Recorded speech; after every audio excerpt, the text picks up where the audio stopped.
Assalamu alaikum wa rahmatullahi ta'ala wa barakatu. Masu kallon African TV. Sunana Coach Munzali Ali Sadiq Kofar Mazugal. Kamar yadda muke ta ba da shawarwari wanda ciwon gwiwa suka dame su yi ƙoƙari a rage shan ruwan sanyi. A daina ma'amala da ruwan sanyi. Ruwan sanyi yana taka rawa wajen ciwon gwiwanmu da jikinmu, sassan jikinmu.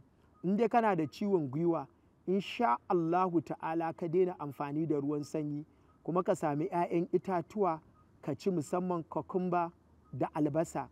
Yadda ake musu, ana yanyanka su waje ɗaya a ringa haɗawa ana ɗan cin su. Ita albasa tana magunguna da yawa a jikin ɗan adam, sannan kokumba ita ma tana yi. To in ka haɗa ka ringa ci, insha Allahu ta'ala za ka ga ciwon gwiwa an rabu da shi, sai motsin da za ka yi. In kuma abin ya ƙi citira, to ka kira lambar wayanmu ko kuma ka garzaya ga likitoci don ƙarin bayani insha Allahu ta'ala.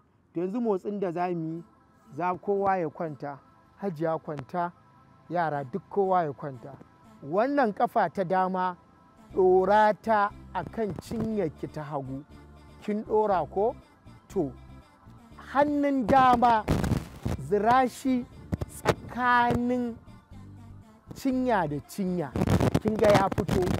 Hannun hagu ɗora shi a kan ƙaurinki, sai ki haɗa hannayenki, sai ki ja ki kwanta sosai, kanki yana ƙasa. Za ki ji yadda cinyar dama take zafi, gwiwarki take yi. Mu ƙirga 10, muna 1, mun zo 2, muna 3, mun zo 4, muna 5, mun zo 6, muna 7, mun zo 8, muna 9, guda 15 za mu ƙirga.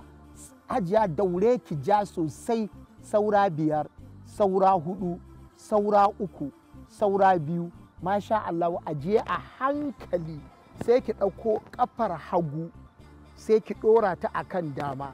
Hannun hagu sai ki sa shi a tsakanin cinyoyinki. Hannun dama sai ki kamo gwiwarki da ƙaurin, ja sosai, mu ƙirga shi ma 15.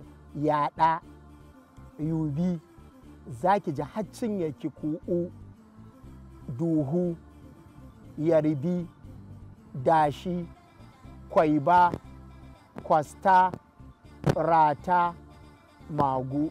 Saura guda 5: yarbi, duhu, ku'u, yubi, yaɗa. Masha Allah, sai ki ajiye, sai ki ƙara hutawa. Kin huta? To ɗage ƙafafuwan, haɗe su waje ɗaya. Kamo hannayenki, duk ki sa su a kan ƙaurinki.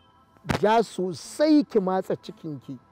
1, 2, 3, 4, 5, 6, 7, 8, 9, 10. 1, 2, 3, 4, 5, 6, 7, 8, 9, 10. Huta hajiya. Ƙara kamowa, ja sosai.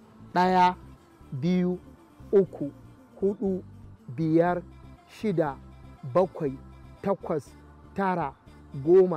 1, 2, 3, 4, 5. Huta hajiya. Wannan duk motsin da muka yi, idan kika zo ke ba za ki iya ƙirga 10 ba, ƙirga 5 ki huta. Aƙalla a ƙasara, inda safe za ki samu, in kin sallami yara, kin sallami mai gida, ki na rabin awa, ko da yamma ki na rabin awa, ko da daddare ki rabin awa. In Allah ya yarda hajiya, za a samu sa'ida. Za mu ƙara maimaita muku daga na farko, ki ga yadda muka yi. Ɗora ƙafar dama a kan hagu, hannun dama zuro shi tsakanin cinyoyinki. Hannun hagu ɗoro shi, sai ki ja sosai. 1, 2, 3, 4, 5. Sai ki ajiye, sai ki ɗora hannun ƙafar hagu, sai ki sa hannun hagu, hannun dama jawo. 1, 2, 3, 4 5 na san kin riƙe. Sai abu na biyu, kin san su jarirai su ma suna motsa jikinsu ba koya musu ake ba, to amma ki kula da yadda jariri yake, yana taimaka mana wajen sauƙin ciwon gwiwa. Aje kafa ɗaya, kamo dama, to wannan ɗan yatsan na dama shi za ki zo ki cinye min shi yadda jarirai yake jawo. Cima, kin ga yadda na ci? Bari in nuna miki, kin gani? To ke ma sai kin ci 1 2, ku ciman kuma 3 4 5 6 7 8 9 10. Ajiye, kamo ɗaya kafar sai fa kin ci. Mu je 1 2, mu ci alkasim sosai. 3, shi kai ya ci hajiya, ke ma haka zaki. 4 5 ga gwaguya. 6 7 8 9 10. Ajiye ki huta. To hajiya, yau mun ci ɗan yatsa mun tuna muna yara. A tare mu gobe insha Allah a gada abin da za mu zo muku. Assalamu alaikum wa rahmatullahi ta'ala wa barakatuh.